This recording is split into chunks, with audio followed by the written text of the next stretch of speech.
ये खबर Periyar Maniammai institute of science and technology Thanjavur Tamil Nadu द्वारा प्रस्तुत की गई है। नेपाल में आए भयानक फ्लैश फ्लड ने भारी तबाही मचाई है।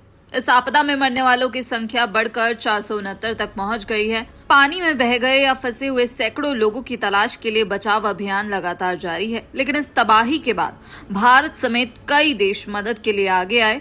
अब नेपाल ने इन सभी विदेशी मदद की पेशकशों को ठुकरा दिया है। नेपाल का कहना है कि उसकी अपनी सुरक्षा एजेंसियां इस पूरे अभियान को संभालने में पूरी तरह सक्षम हैं। नेपाल के विदेश मंत्रालय के प्रवक्ता हैं लोक बहादुर छेत्री। उन्होंने इस बारे में साफ शब्दों में कहा, मदद की पेशकश स्वाभाविक है। हमारी सुरक्षा एजेंसियां खोज और बचाव अभियान चला रही हैं और फिलहाल हमें ऐसी विदेशी मदद की जरूरत नहीं है। नेपाली न्यूज एजेंसी की एक रिपोर्ट के मुताबिक सरकार ने 2015 की उस आपदा के कड़वे अनुभव से सीख लेते हुए इस बार किसी भी बाहरी देश की रेस्क्यू टीम को हरी झंडी नहीं दी है। गौरतलब है कि भारत के नेशनल डिजास्टर रिस्पांस फोर्स यानी एनडीआरएफ के साथ साथ चीन, अमेरिका, ब्रिटेन, जापान, दक्षिण कोरिया, श्रीलंका और बांग्लादेश ने भी अपनी अपनी रेस्क्यू टीमें भेजने की पेशकश की थी, जिसे नेपाल ने अस्वीकार कर दिया है। विदेश मंत्रालय के एक अधिकारी ने द काठमांडू पोस्ट को बताया कि चीन और अन्य देशों से भी इसी तरह के अनुरोध मिले थे, लेकिन उन्हें अस्वीकार कर दिया गया है। नेपाल की पुलिस के मुताबिक इस त्रासदी में अब तक 469 लोगों की मौत हो चुकी है, जबकि 1545 लोगों को सुरक्षित बचाया जा चुका है। आपदा प्रबंधन अधिकारियों के अनुसार करीब 1000 लोग अभी भी लापता हैं, जिनमें 28 पुलिसकर्मी भी शामिल हैं। राष्ट्रीय आपदा जोखिम न्यूनीकरण और प्रबंधन प्राधिकरण के आंकड़ों के मुताबिक नेपाल में कुल 910 लोग लापता हैं या फिर उनसे कोई संपर्क नहीं हो पा रहा।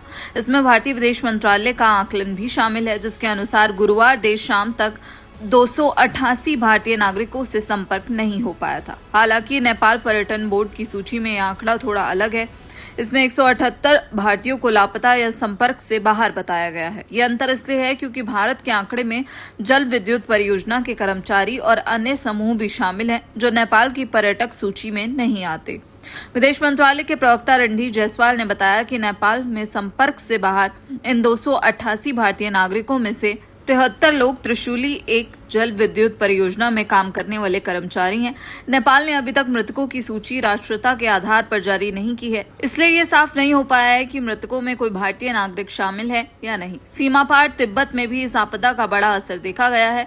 चीन ने पुष्टि की है कि तिब्बत की तरफ 3 लोगों की मौत हुई है। चीनी अधिकारियों ने गुरुवार सुबह तक तिब्बत में 558 लोगों के लापता होने की सूची दी है। रिपोर्ट्स के मुताबिक करीब 200 भारतीय अभी भी तिब्बत में फंसे हुए हैं। लापता लोगों में पर्यटकों और तीर्थयात्रियों के वो समूह भी शामिल हैं जो तिब्बत में कैलाश पर्वत की यात्रा पर जा रहे थे या वहां से लौट रहे थे। इनमें से कई लोग तमिलनाडु, पश्चिम बंगाल और केरल के रहने वाले हैं। गुरुवार दोपहर 1 बजे तक तमिलनाडु के 21 पर्यटकों को सुरक्षित बचाकर काठमांडू लाया जा चुका था। वहीं तिब्बती क्षेत्रों में फंसे बाकी करीब 200 भारतीयों ने भी भारतीय अधिकारियों से मदद की गुहार लगाई है। वहीं नेपाल के प्रधानमंत्री बालेन शाह ने बताया कि गुरुवार को कुल 69 हवाई उड़ानों के जरिए 573 लोगों को सुरक्षित बचाया गया है।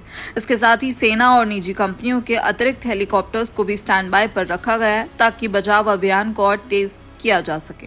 तो कुल मिलाकर नेपाल में आई इस भीषण फ्लैश फ्लड ने सैकड़ों जिंदगियां छीन ली हैं। हजारों लोग अब भी लापता हैं और नेपाल सरकार का रुख साफ है। वो अपने दम पर इस आपदा से निपटने में सक्षम है और फिलहाल किसी भी विदेशी सैन्य या फिर रेस्क्यू सहायता की जरूरत नहीं है। लेकिन नेपाल सरकार का रुख साफ है। नेपाल में आई तबाही के बाद भारत समेत कई देश मदद के लिए आगे आए, लेकिन नेपाल सरकार ने साफ कह दिया है कि उसकी अपनी सुरक्षा एजेंसियां इस अभियान को संभालने में सक्षम है। इस पूरी खबर पर आपकी क्या राय है? आप क्या कुछ सोचते हैं? कमेंट बॉक्स में अपनी राय जरूर बताइएगा। बाकी देश और दुनिया की तमाम खबरों के लिए आप देखते रहिए दैनिक जागरण। नमस्कार।